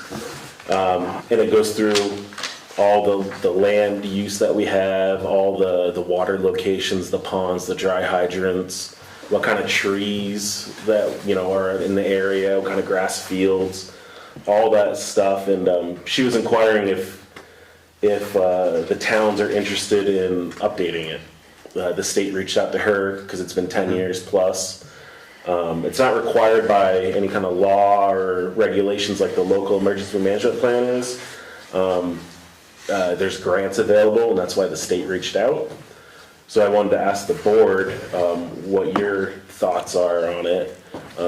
My personal opinion is, if we can get grant funding to cover it, it's probably a beneficial document just to have updated every 10 plus years anyway. And who would BCRC? I believe so. I asked her for more info today. I sent her an email. I haven't heard back. But I said I would bring it up tonight and just see what the board's thoughts are on it. And then we'll reach out. I think we have until February. And I'll find out some more info from her, what it entails for us in the town. It sounds like updating would be a good idea. Yeah, I think I was reading through it earlier today. It's 40-something pages. Like, there'd be a committee with like Arlington Fire, probably me or whoever wants to do it, through all the towns and working to update it. So if you want me to get more info, I can, or if you want me to report back. If you can get some information, and especially Okay. if it's grants, Exactly, yeah. then doesn't impact our budget. Yeah, I figured if we have 86% forest, it probably doesn't hurt to have a updated Right. wildfire plan, so. Other than that, just the quarterly regional emergency management committee, we meet virtually in February, about mid-February. Yeah. And that's it. Great. Part of the forest is wilderness, and if it ever caught on fire, you can't put it out. Yeah. Yeah, and it's also, they coordinate with the federal firefighters, and they're in the plan to discuss that. Well, and if we're talking about putting in 3 or more dry hydrants, Yeah. it would be perfect timing to do that. That's what I was looking at. Obviously I'm not a firefighter, but it talks about like the time away from a water source, and they have maps in here to kind of like the Kelly stand, the couple difficult locations. So just stuff like that would probably be good to update. Yeah, because if they only do it every 10 years, right now if we do it. Yeah, be good. Yeah. Okay, so I'll get more info and Great. report back. Anything else? All right, Marty, special projects, we've just been talking about this. Yes, the board at last meeting, or meeting before, said they wanted to consider some of the low-cost items, and move them off the list, in a timely fashion. So I've been through the list, and there are 5 low-cost items that remain on the list. There's a cemetery commission funds to finish their project. They're asking for $2,500. There's approximately $1,400 for glass enclosed locking bulletin boards at the town office at Sunderland Elementary School and at the transfer station. There's approximately $2,000 to support the council on rural development visit in 2025. There's approximately $3,000 for the standpipes. The swing downs? The swing down standpipes. And Jeff Dexter had requested, not him personally, but he got the information for about $1,500 for a preliminary environmental survey of the town property in case we want to have any future development On this property? on this property, this town property. So those are the five items. They add up to approximately $10,500. We have $262,500 in the special projects fund. I have a problem with a few of those. Okay. One would be putting a information bulletin board on property owned by somebody else. And the second one is the survey for here. So there's two. The survey, Or looking, whatever it's called, looking at the property. Yeah, the Oh. preliminary environmental study, it's environmental survey. What is your issue with that one, Bruce? I don't really know why are we gonna do it?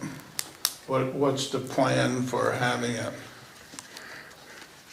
well, this property can't be used until if we wanted to use it for anything else, we'd really need that study done, right?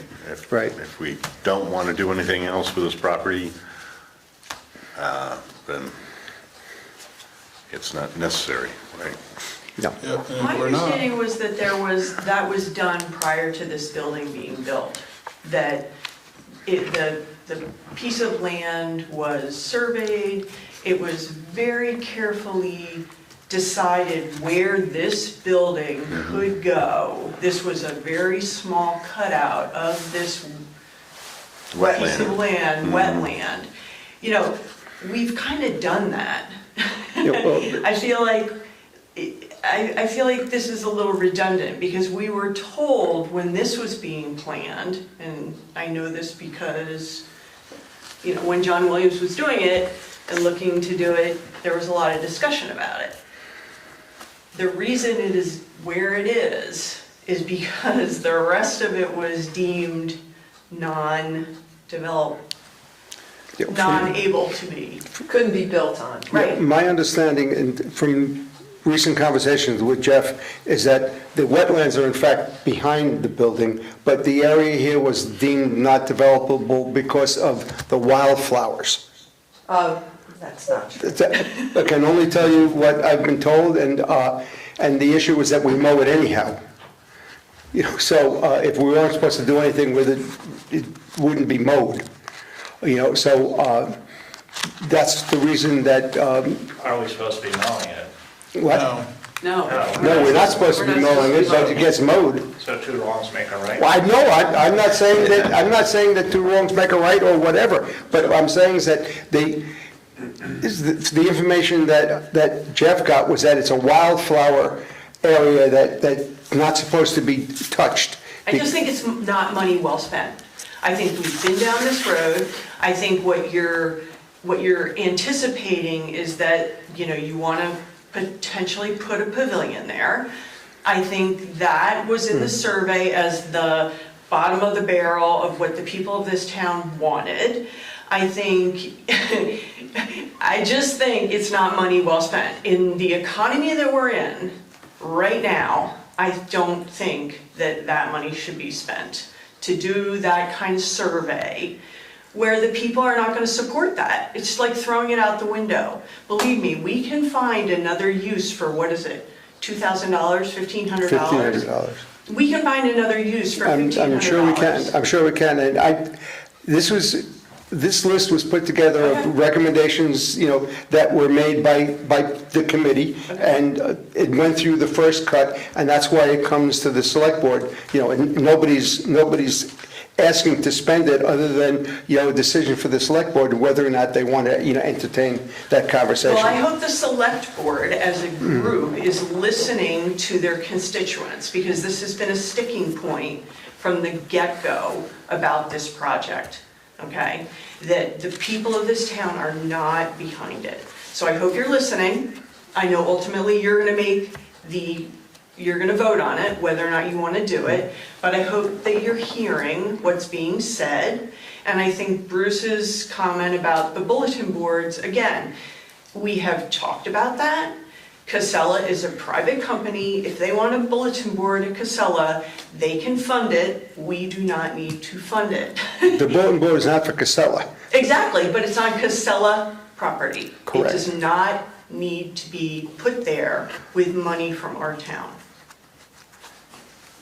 But we use the bulletin board for public notices. Because there are bulletin boards in other places. There's one here, there's one at the town garage, there's gonna be one at the school. Maybe it's a little. We do all those right now. Right, we have those now. I don't think we need more. The bulletin board, the only reason that there was any recommendation for the bulletin board at Casella is that the bulletin board there is open to the elements. And anything that gets posted, is threatened to get blown away, or get soaked by the rain. And what you post there, unless it's encased in plastic, becomes not readable. How's that our problem? Well, if we post town notices there and information, You're required to post in 3 places. You're already meeting that requirement. You're meeting so- that. I don't get it. So, So- Can I just suggest that perhaps it's another way of communicating to the community? I mean, I think we have a real problem within our small community that getting the word out around stuff is difficult. How about down in what we now deem the hub of our community on have, 7A? post notices and to get information out is important, Absolutely. okay? I I think we agree. can agree with that. I agree. Yep. Good. Yep. But how about like a new place? Like how about in what is now the town hub? but who goes there for what purpose? There's nothing there to attract people to look at anything that we post. I mean, the theory of having it at Casella was that lots of people go there. Yeah, I I mean, understand that. in fact, politicians go there to win votes, a lot of times. At least in Shaftesbury, they did. Can I ask? Sure. This building isn't that old. Do we not have a survey from when they built it? Yeah. That would outline the wetlands or the flower garden? How old is this building? 2013? I only remember that because. 10 years, 10 years? Yeah. Because at 2015, John Williams talked me into planting flowers, and then he left to Florida. And so I don't think it's much older than 2013 or something. It was a couple of years. Mhm. So where's the survey from there? Yeah. Well, there's one. But back to this, we look at this here, we have what, 5 things, 6 things? Well, there are five things of low cost. Yeah. But we don't have to approve all 5. We could No, do one at a time. Absolutely. No, you can approve any one of them or none of them. Well, I think the fire hydrants have been a great thing right from the start, and that's probably should have been done quite a while ago. As All far right, as the other ones, there's still debate for me on So, those. okay, so if we take off the survey of the property and take off the Casella bulletin board, What about the bulletin board here on the town property? on the road out there? Yep. Is that what we're gonna do? Yep, and one at the school. I don't have a problem with those. What- Yeah, that makes What was sense. the one for the town property? I thought there was gonna be one outside the door, Yeah, that's Well, right. not down by the road or anything, no. Somewhere here, an outdoor bulletin board, glass enclosed outdoor bulletin board. Somewhere on this property Okay, yeah. that's convenient for people. In the cemetery, I don't have a problem with. I know they're kind of in recess for the winter, but would it be good just to ask the cemetery committee or commission if they still need that? Or, because I mean, we're going on a year from the last request, so I just want to make sure, for approving stuff, that they still need it, or if that's not sufficient for their projects. Wouldn't hurt. It's not like it's gotta be, Yeah, because I mean, if we've got a year and they haven't asked for it, maybe we just get an update on that before we vote on that one. I like the idea of getting an update. Okay. Yeah. I mean, it's kind of the same thing with the fire. It's good. I'd like to see like a price, but yeah. Well, we had a price of $3,000 per swing down. no, Is that it's for right? both, That was for both. That was for both? Yeah, $3,000 for both. and the other Nice. half was a grant. Yeah. Oh, the other, So, yeah, 25% local, 75% grant. And it was going to be approximately $3,000. all right. And you have the request for $2,000 to support the Council for Rural Development visit that's scheduled for 2025. Is that 100%? We're still you said still being worked on, right? No, we're all set on it. It's just a matter of setting the date. We're probably going to have our first meeting in May, but we're good to go. And was there any grants available for something like that? Since we've been talking about this for over a year, and the funding source is always going to be the ARPA, I did not check into other grants. I think that this would be an extremely valuable, useful, and appropriate way to fund it through the ARPA fund. Part of one of our discussions was if there was any grant money, we weren't gonna use it for something we can get grant money for, right? To the best of my knowledge, I don't know of a grant source that funds these. I remember that. Yeah, I think you Yeah. brought that up, If but we I don't could get think, grants for something, that was going to be, It's a bit late for that, I think. I just have a question on the swing down hydrant things.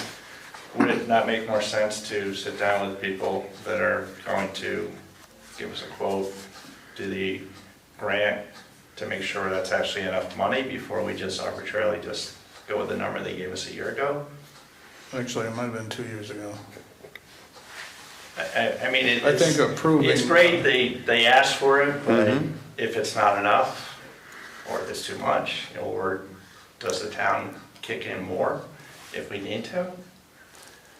It just seems like you're trying to spend money on something that you don't know what it's really gonna cost. no, I mean, I don't understand what the rush is to just well, divvy out the special projects funds.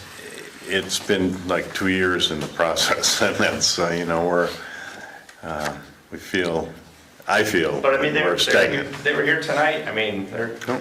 it makes sense to have whoever that Troy guy or whoever it was put in, and what's gonna actual cost? All right, no, that sounds, To make that, like for the hydrants, do you want to just do a motion that we vote to proceed towards, and then we'll vote again once we get the cost, that way we can put a check mark next to it that we're gonna move forward, and we can vote if that's something that and we you want to get do. the final price. Yeah, and then once we get the final price, then we vote again once we know these are the locations, this is the price. And then, because I mean, I think now we can just vote and say we support it, and we can move on to the next item for now. Sounds good to me. Yeah, I don't think there's anybody in Okay. town that's gonna object to Yeah. fire safety.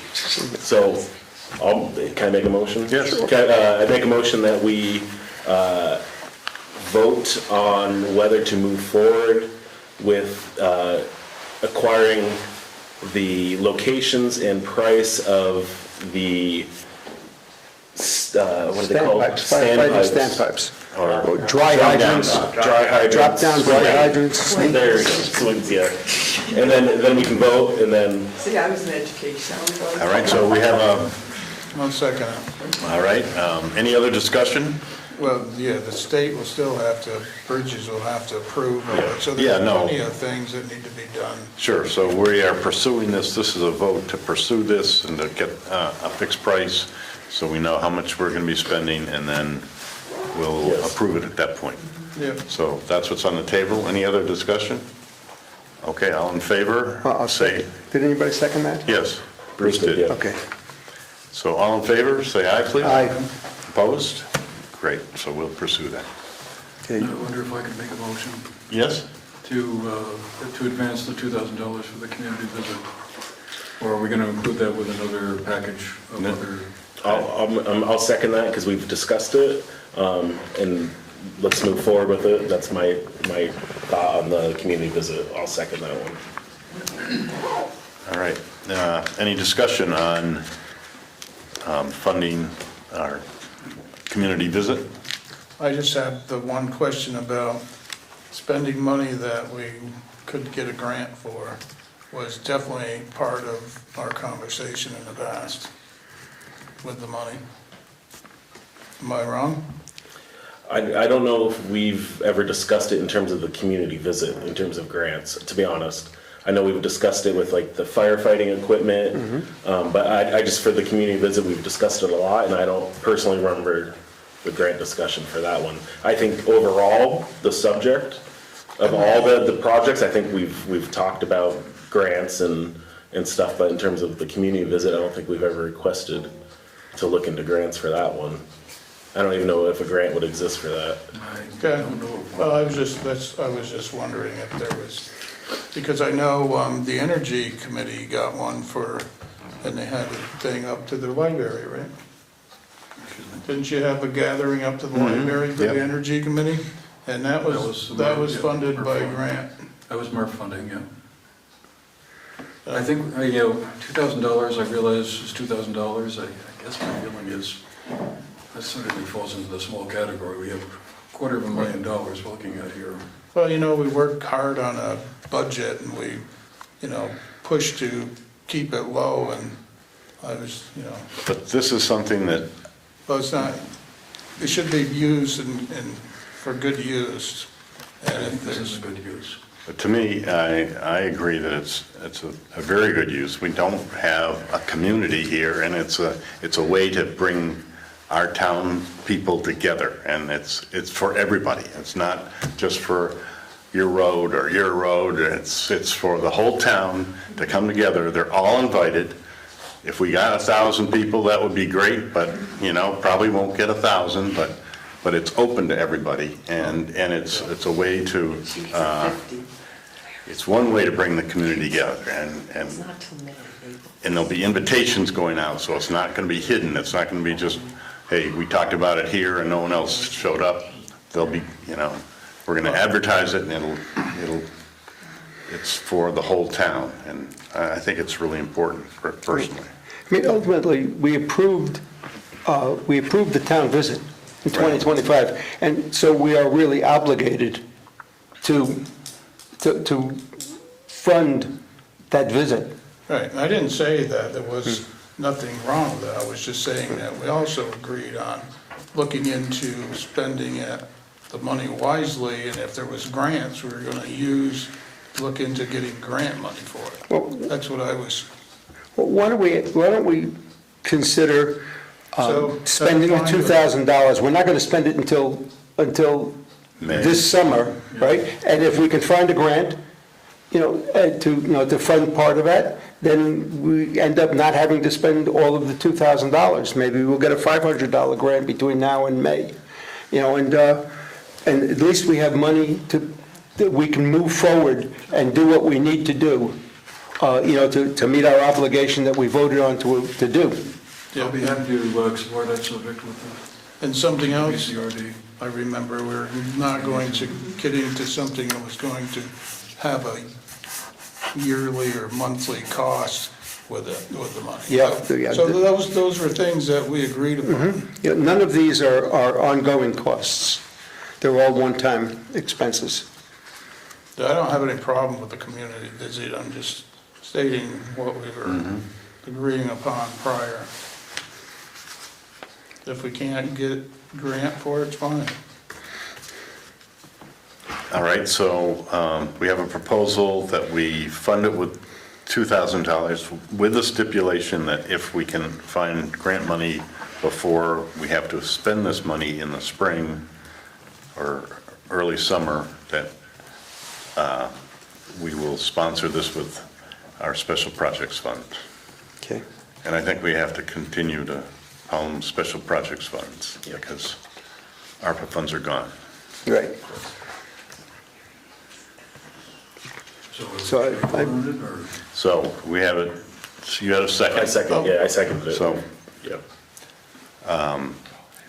proposal on the table, fund the $2,000 for the community visit.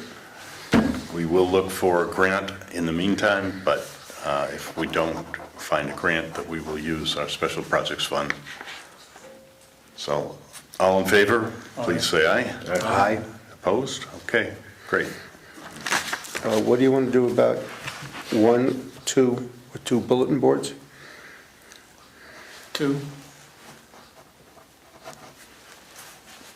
Say that again? I would say 2 bulletin boards, the school and here. Well, the school has one inside that we, They're outdoor ones. You know, this is an outdoor one, you know, for the people who didn't go inside, you know, for whatever reason, you know, they're picking up their child and, you know, outside, and it's their, all right. And then the question is the school going to be closed? Right. Well, then you- well, it'll still be town property, Okay, you know. just thought I'd throw that in there. Well, we're not talking about making a major investment, you know, it's about $500, including the letters. I'm good. All right, we have a proposal for 2 bulletin boards. Right, One at the and, school and, one and at the, and the plastic letters that go in it, because there's no sense putting a bulletin board up that you can't put any messages on. Do we know if the school would even let us put a bulletin board up? That's a good point. Yeah. Might need to ask.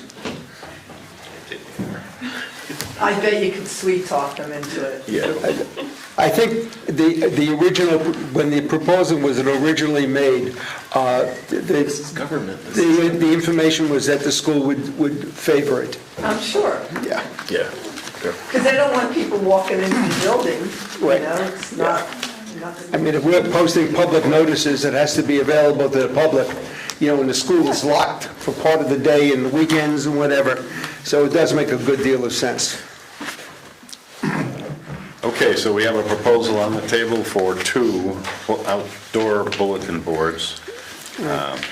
And the necessary paraphernalia that goes with it. Right. And do we have a second? Do we have- Okay. All in favor? Please say aye. Opposed? All right. Okay, and- We have bulletin boards. Okay, and so we're going to contact the Cemetery Commission to find out if they still need it and if that figure is accurate.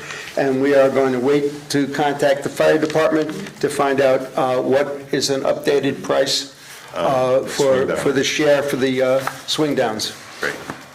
Perfect. Okay, now, do I contact Susan about this to move forward? Yes, Okay, please. as the town treasurer, okay, I'll speak with her. All right. Say, Marty, one last thought on this.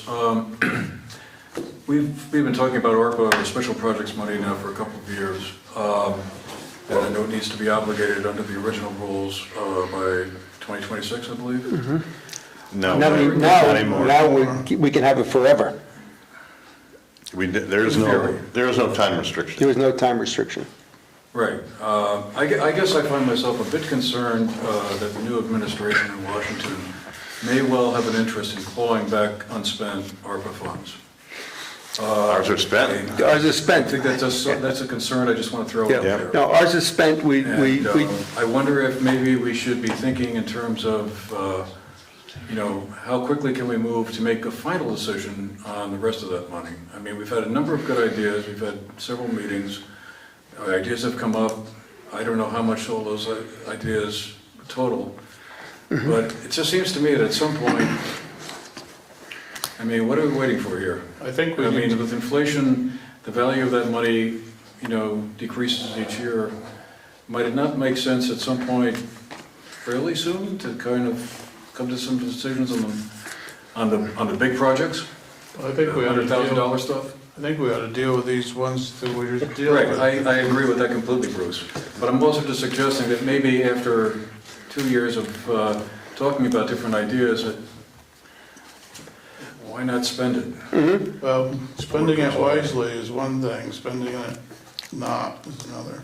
Beg pardon? Spending it wisely would be a real Well, smart I'm thing. obviously interested in spending it wisely. So with the school question, I would personally think we should keep it and not spend it. Whatever, I'm just thinking that, the idea would be then, it would be money that could be spent to pay down property taxes, is that it? I guess that could be. Oh, everybody will get about You get a 1 year $2.50. reprieve, which would then make up the next year. I mean, I think we talked about that before, and it's been a couple $100s a person, which isn't, it's not a small amount of money. I think the discussion would be, if you're concerned about the money getting clawed back, then we should be concerned about spending that money and they come crawling, trying to claw back, because I don't think they're gonna want us to send bulletin boards to DC, like, this is what we spent our money on. So, I mean, if they're trying to claw back any money, if that's the fear, then we should probably hold on to it. And then I think the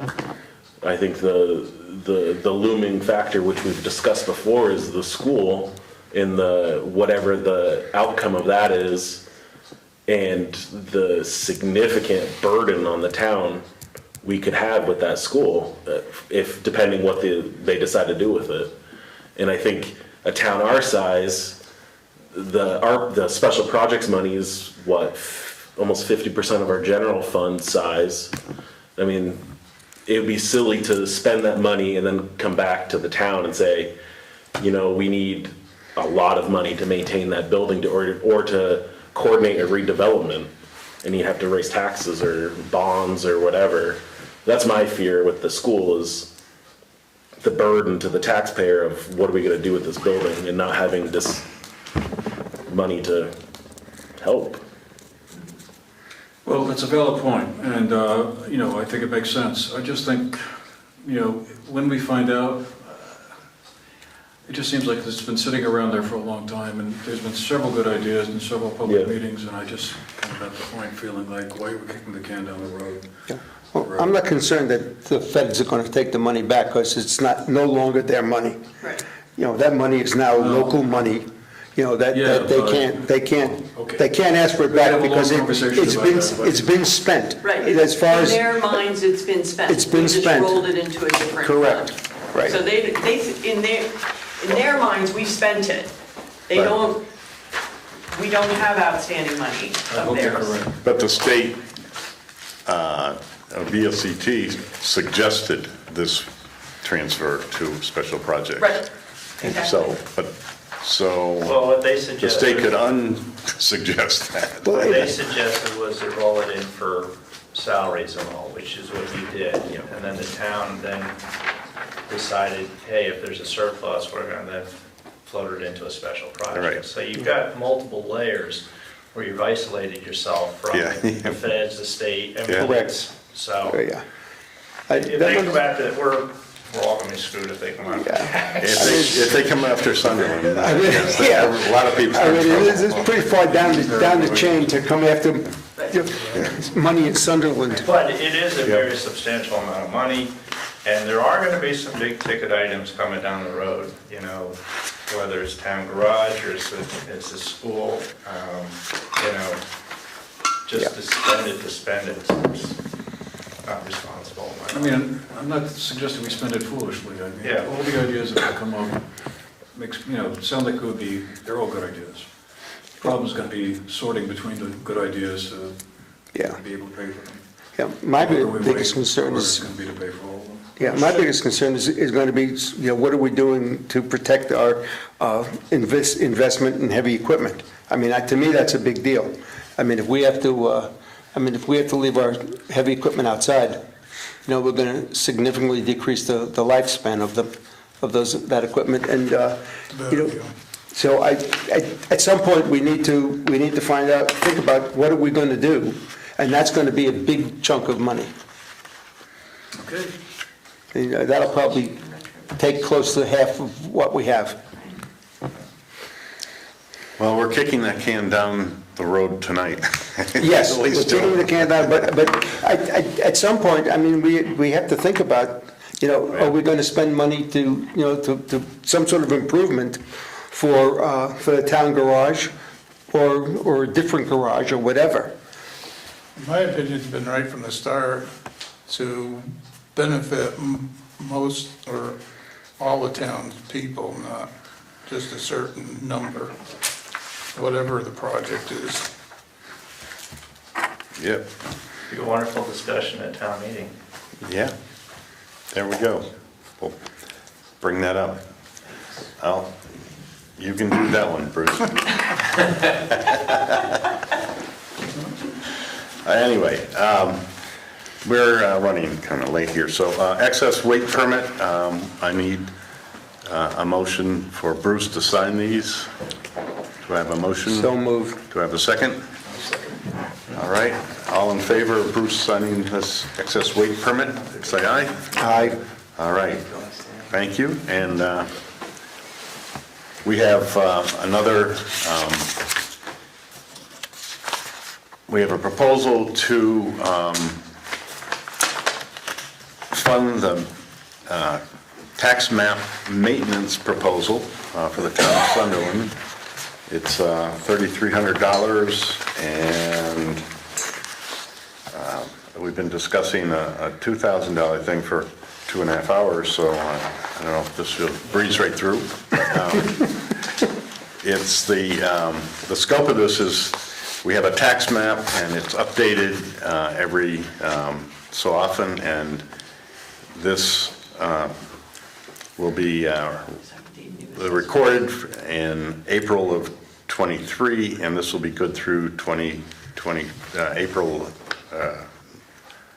1st of April 2026.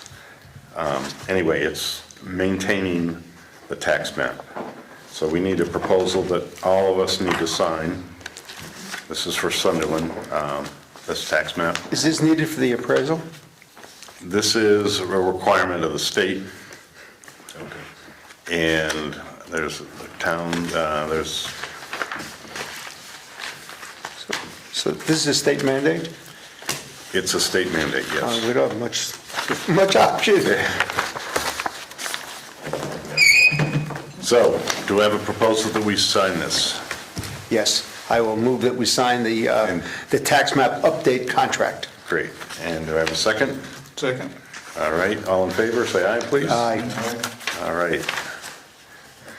We'll sign this. Who was the second? Bruce, was it you? Okay.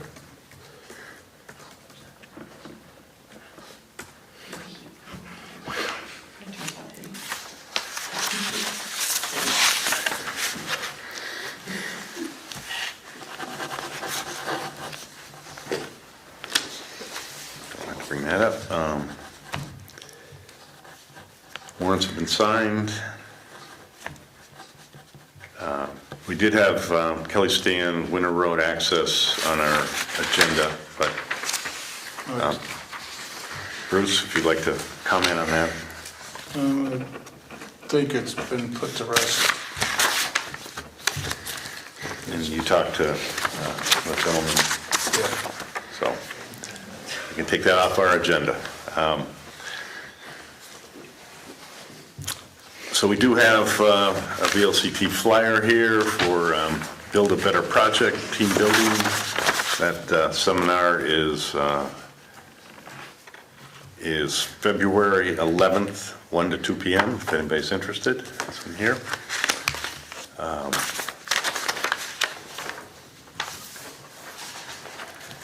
And